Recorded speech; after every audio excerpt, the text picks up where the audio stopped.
Howdy there, folks. This is Doom Space Marine coming at you from cloudy Central Point, Oregon. Today we're going to be talking a little bit about a digital miner and what that does. Let's get into it. So what's a digital miner, you might ask? Well, that, my friends, is this piece of machinery right here. So let me get into survival here. So what this does is, in the configuration, you have all sorts of different options you can set up. Including filters of what you want it to mine, the height you want it to mine, and the radius that you want it to mine. I believe the radius highest you can get is 32, so a circumference of 64 blocks. So what this will do is this will take all the ores that you put a filter on, or whatever you put a filter on, and mine those things out of the area. As you can see, me and my friends have already put a pretty decent chunk in this area. I'm going to have to put one right in between these areas to get this all emptied out. But what this will do is it will pull all those ores out. What does it do with the ores, you might ask? Well, generally speaking, it goes into this inventory slot here, but I have it actually ejecting somewhere else. So what we have here is, of course, the digital miner itself. I have a quantum entangler, stupid handy, allows you to transport any type of thing that you could ever imagine in this, anywhere from your liquids to your gases to your electricity to your items. By the way, for those of you who are wondering, that comes from the Mekanism mod. So right now I have this one hooked up to my private power 1 because that's hooked up to my giant windmill farm. This one right here is in my mining private server, or if you will, channel. And this is sending it to another location. Where's that other location, you might ask? Well, let's go find out.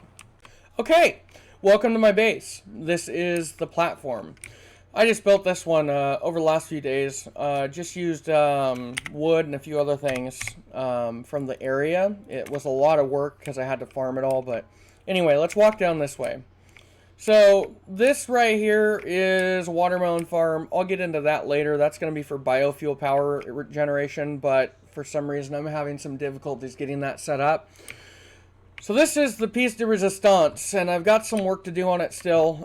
Looking at making an individual sorting floor instead of just having it, well, you'll see. So these machines here are for processing stuff that cannot be processed downstairs. This one will enrich iron into steel. This one will turn different alloys into their next ups. I also have it for this one so that it's set up to... It was something with diamond. I don't remember what it was exactly. And then, of course, there's this here, which is an osmium compressor. I use... Oh, it was for refined obsidian ingots. So that comes out, and then it goes into that, and goes down in the obsidian ingot chamber down below somewhere. This one, I don't even remember what I was using this for. I was using this one for copper and bronze. There's my neighbor's dragon. So, this is where the work gets done. So this machinery here is running with all of the stuff and materials that are being sent over it from it with the digital miner. Unfortunately, right now, it's clogged with fluorite, and I need to get that figured out. That's going to be where this comes in for sorting eventually. So what happens here is in the back here, you can see I have another entangle porter. This one is hooked up to the mining as well, except this is an output-only one, as you can see by this blue configuration here. So what this does is this outputs everything from the digital miner into this chest, and all of this fluorite needs to come out for now. The obsidian's the same way. The obsidian and the fluorite, that's why I'm looking at making an entangle porter that just goes right there. We'll make a whole bunch more bins, move them all upstairs, make this a little bit easier on ourselves. I have like 3 or 4 extra entangle porters that I can get this done really quick on. There's the fluorite ore. Yes, unfortunately, you can't just put fluorite ore through the purifier or the furnace. So you got to break it all, and that's a nightmare and a half. Last time I did it, I think that I had well into hundreds of blocks tall and a whole bunch wide. It was just relatively a nightmare. Thankfully, harvesting it was quick with the extended ore miner, or vein miner, but, you know. So what happens, like I was saying, is this entangle porter takes everything from the digital miner, spits it into this chest. So what happens here is I'm going to make this path. This is why I have to make this separate inventory eventually. is this one was just for the fluoride ore, and that can be seen by the filter here. So what happens is this chest is kind of a distribution center. Anything that can go straight into the purifier goes straight into it. Anything that can't, but can go into a furnace, goes into the furnace here. And I'm thinking anything that can't go into those, I'm probably going to put an entangle porter here and add another inventory area where it has another row of these and whatnot. That way I can just kind of teleport.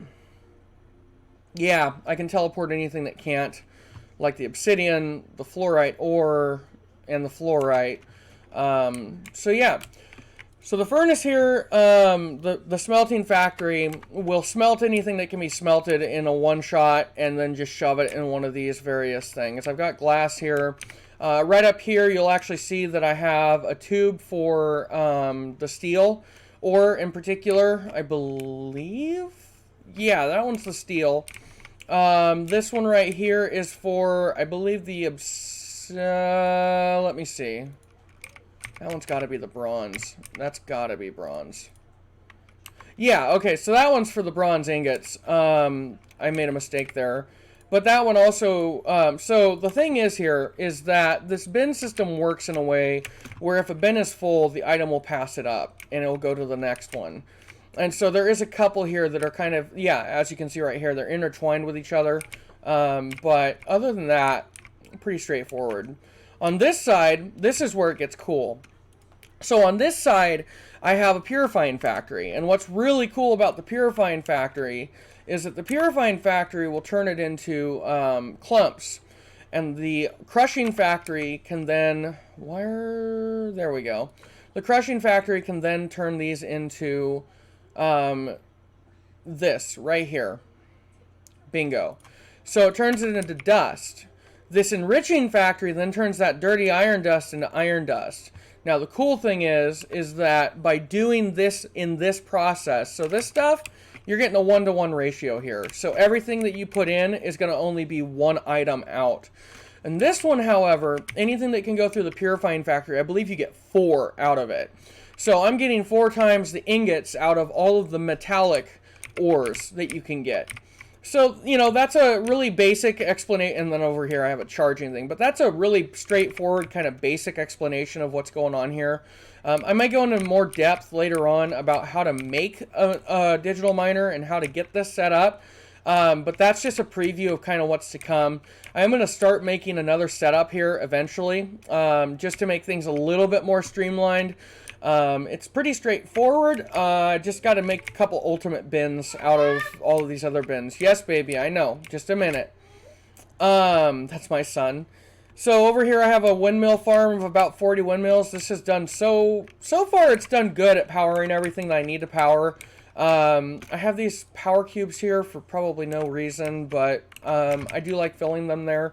But yeah, that's all running the whole rig, and down here is where all the work gets done. And so yeah, there's that. I'm a Doom Space Marine, and it is starting to get clearer here finally, a little less dreary. But I'm going to call it a day. I hope you folks enjoyed this video, and I hope it kind of informed you a little bit about the type of things you can do with Mekanism. It's really cool because you can really streamline a lot of things if you know what you're doing. And yeah, with that, I'm out. Hope you guys have a great day.